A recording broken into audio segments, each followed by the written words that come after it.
Feed and treat, wash, rinse, repeat. Getting my oxalic acid vaporizations done throughout my yards and feeding the light hives. This one's really heavy, that one was medium light, that one's medium heavy, so on and so forth. This one's really light. Quite a few of these down here will be heavy.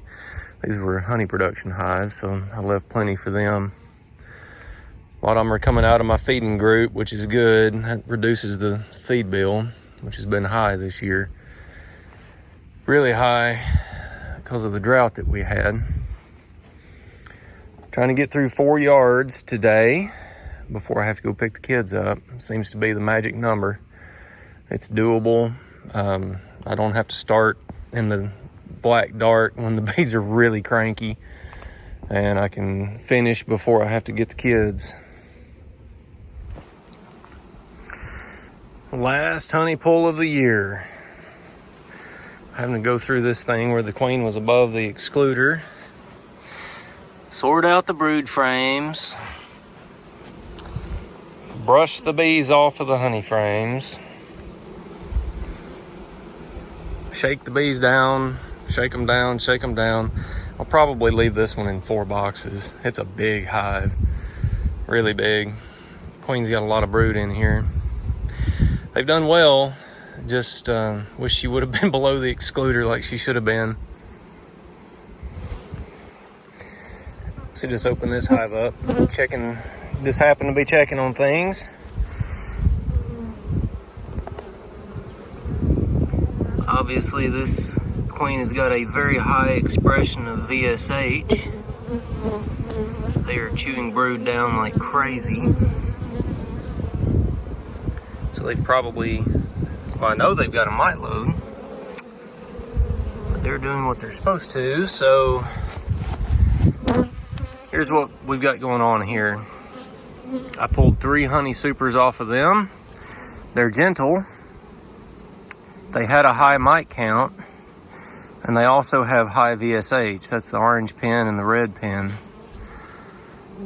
So this is very likely going to be a breeder next year. I want to get some good mite drops, make sure that this problem gets under control with nothing but some oxalic acid. But it looks like they have got a strong expression of VSH. This is a queen that I reared, so that's good.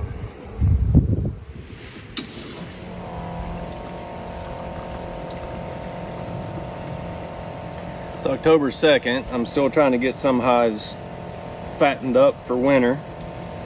Still doing some oxalic treatments here and there. This yard has come a long way. My highest mite count hive in my whole operation's in this yard, and after the last treatment they don't look that bad, so it gives me an indication that hopefully we're under control there. Bees are gaining weight, looking pretty good.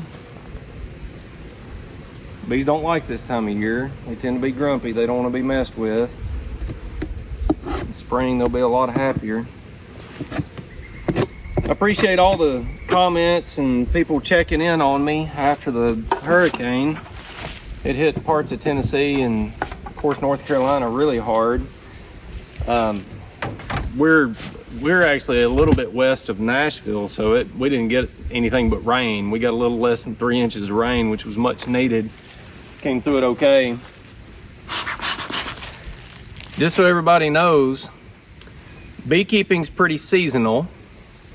You know, in the spring, as a beekeeper, I am raring to go. I'm ready to get into hives. I haven't been in them for 3 or 4 months, and I'm ready to go. And in October, I'm ready to put them to bed for winter. My channel reflects that. In the heat of the season, I was posting 2 videos a week because I had that much work that I was doing. This time of year, I don't have that much. So you may see a couple videos a month. You may see 1 a month during the dead of winter. It depends on whether I can get some interviews put together and if I feel like it. It's been a long season. I'm ready to put things to bed.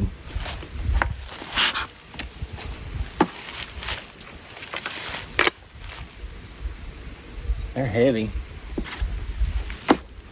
It's been a really busy couple of weeks. This week has not gone anything like I thought it would. I had a very detailed plan on how I was going to get all of my work done this week. And then Monday morning, my daughter's sick. I have to take her to the doctor. Monday afternoon, I find out my dad's got to have a pacemaker put in urgently.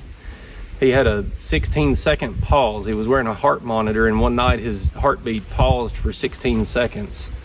So I had to take him to the hospital, and he spent the night there and then got a pacemaker yesterday. He's back at home and doing well.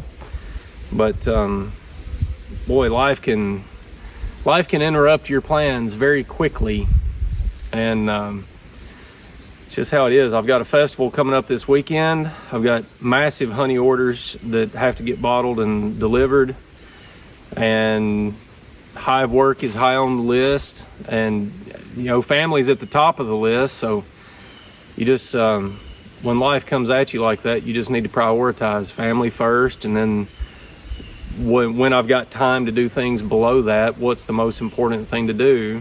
Take care of my customers, take care of my bees, and there's a lot of other things this week that are just not going to get done.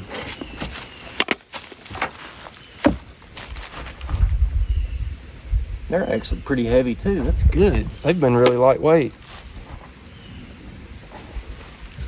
This has been my lightest weight yard all year, and I think I've only fed maybe 5 hives in here. That's great. That's really good.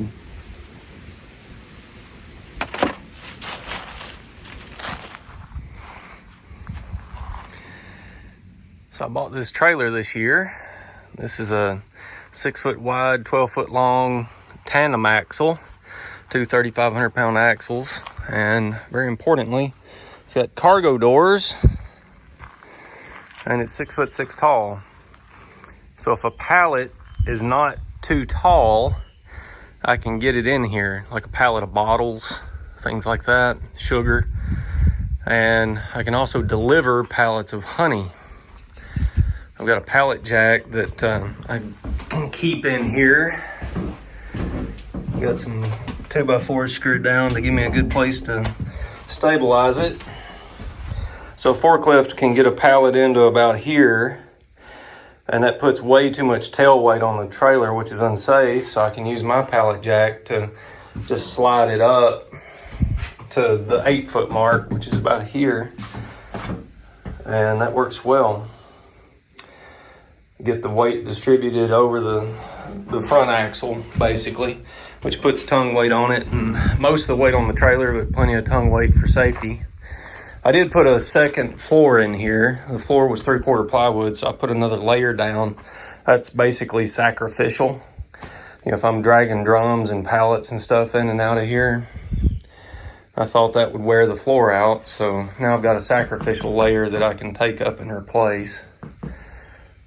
This gives me the ability to pick up pallets of sugar even if it's raining, deliver pallets of honey even if it's raining.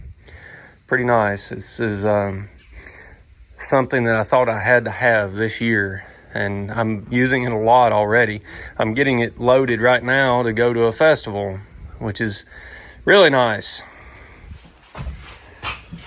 I'm 6'3", and I can walk around in here without hitting my head. That's good. I was using my brother's little trailer last year, and it was not nearly this tall, and I banged my head in it a lot. So I'm glad to have this one. Cargo doors is really important to be able to get a forklift up to it. The little trailer I was using was smaller, and it had a ramp door, which is no good for what I'm trying to do. This one's working out really good so far.